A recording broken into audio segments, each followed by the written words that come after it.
முதலமைச்சராக பொறுப்பேற்றவுடன் ஜெயலலிதா கையெழுத்திட்ட முதல் 5 கோப்புகளில் நெசவாளர்களுக்கான இலவச மின்சாரமும் ஒன்று. கைத்தறி மற்றும் விசைத்தறி நெசவாளர்களுக்கு வழங்கப்படும் கட்டணமில்லா மின்சாரத்தின் அளவை உயர்த்தி முதலமைச்சர் ஜெயலலிதா கையெழுத்திட்டுள்ளார். இதுகுறித்து சற்று விரிவாக பார்க்கலாம்.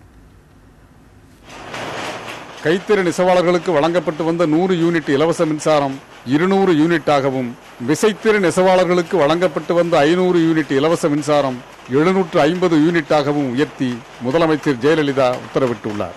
இந்த உத்தரவுக்கு நெசவாளர்கள் மத்தியில் பெரும் வரவேற்பு கிடைத்துள்ளது. சாதாரணமாக எங்களுக்கு ஒரு 1000 யூனிட் வரைக்கும் நாங்கள் உபயோகப்படுத்துவோம். இந்த 1000 யூனிட்டில் 500 யூனிட்டுக்கு மட்டும் பணம் கட்டிக்கிட்டு இருந்தோம். இப்போ 750 யூனிட் மின்சாரம், அதாவது இலவசமாக அறிவிச்சிருக்கிறாங்க. அதனால் எங்களுக்கு பொருளாதார ரீதியிலும் எங்களுக்கு பலன் உண்டு. இதை நாங்கள் நல்ல முறையில் வரவேற்கிறோம். 750 யூனிட்டுங்கும் போதே 250 யூனிட்டுடைய இது கம்மியா இருக்கிறதுனால நாங்க அதுக்கு ஒரு ஆளு 2 ஆளுங்கிறத 4 ஆளு போட்டு வேலை கொடுத்து அவங்களுக்கு வேலை செய்யற மாதிரி நாங்களும் தொழிலை பெருக்கிறதுக்கு எங்களுக்கு ஒரு வாய்ப்பு கொடுத்திருக்கிறாங்க. அம்மா அவர்களுக்கு ரொம்ப நன்றி. காஞ்சிபுரத்தில் 25,000 கைத்தறி நெசவாளர்கள் மிகவும் பாதிக்கப்பட்டுள்ளதாக கூறும் நெசவாளர்கள் அவர்களது வாழ்க்கை தரம் உயர பல்வேறு கோரிக்கைகளையும் அரசுக்கு முன்வைத்துள்ளனர். 100-200 ஆகுது. ரொம்ப சந்தோஷமான இதுதான். இன்னும் கொஞ்சம் பார்த்து செய்யலாம். இன்னும் தறிகாருக்கு கொஞ்சம் ரொம்ப கஷ்டப்படுறோம். இந்த கஷ்டத்தை இன்னும் கொஞ்சம் எங்களுக்கு உதவி பண்ணி, ரொம்ப கூலியில் ரொம்ப கஷ்டப்படுறோம் நாங்கள்.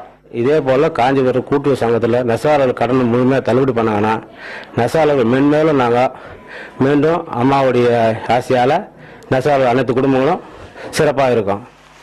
இதேபோல கோவையில் 2 லட்சம் விசைத்தறி இருப்பதாகவும், அதிக அளவு மின்சார பயன்பாட்டால் பாதிக்கப்பட்டுள்ளதாகவும் விசைத்தறி தொழிலாளர்கள் தெரிவித்துள்ளனர். சுயமாக மின் உற்பத்தி செய்ய வழிவகை செய்ய வேண்டும் என்றும் அவர்கள் கோரிக்கை விடுத்துள்ளனர். நாங்களாகவே சோலார் மூலம் மின் திட்டம், மின் உற்பத்தி தயார் செய்து கொள்வதற்காக அம்மா அவர்களிடத்திலே கோரிக்கை வைக்க இருக்கின்றோம். ஏற்கனவே மத்திய அரசிடத்தில் கோரிக்கை வைத்து அவர்கள் 50% மானியம் கொடுப்பதாக இருக்கின்றார்கள்.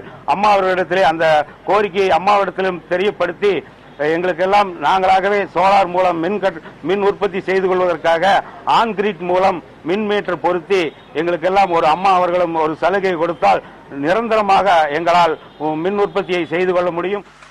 தற்போது புதிதாக அறிவிக்கப்பட்டுள்ள கூடுதல் இலவச மின்சாரத்தால் மிச்சமாகும் பணம் குடும்பத்திற்கு செலவிட பயன்படும் என ஒருமித்த குரலில் கூறுகிறார்கள் நெசவாளர்கள். புதிய தலைமுறைக்காக செய்தியாளர்கள் ஜான் மைக்கேல், பிரசன்னா மற்றும் சுதீஷ்.